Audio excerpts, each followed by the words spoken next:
Here I have created two files. One is the index.html page, and then the other one is the form validation, which is the JavaScript file.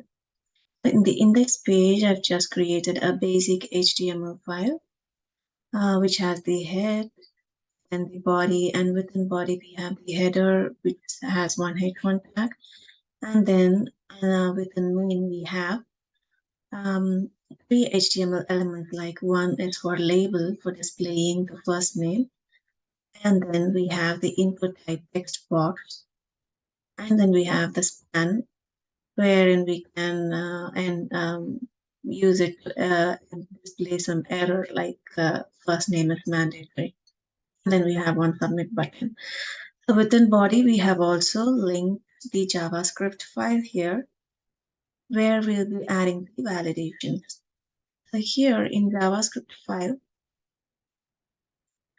there are just 3 lines of code. The first one is use strict, which helps us to write cleaner code. For example, we cannot use variables without declaring.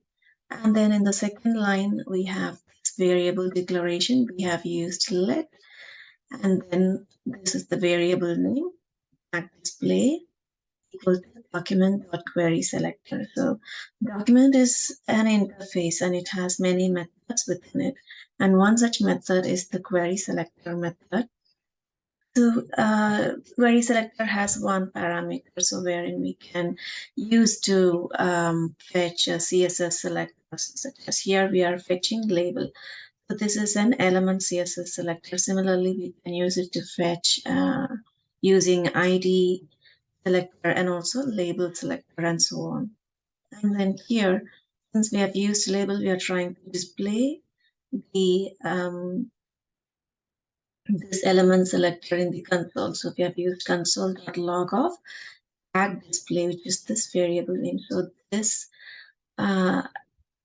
HTML element is going to be saved in this tag display variable, using which we are going to display the HTML element.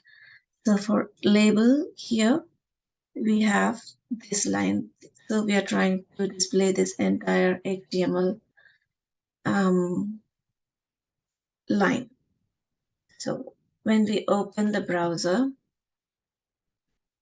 we have this form validation h1 header and just a simple text box and then submit button. So here, when we refresh it, we can see in under console, we have displayed console.log of label. So hence, since we have used the element selector, here the entire HTML element is displayed in the console.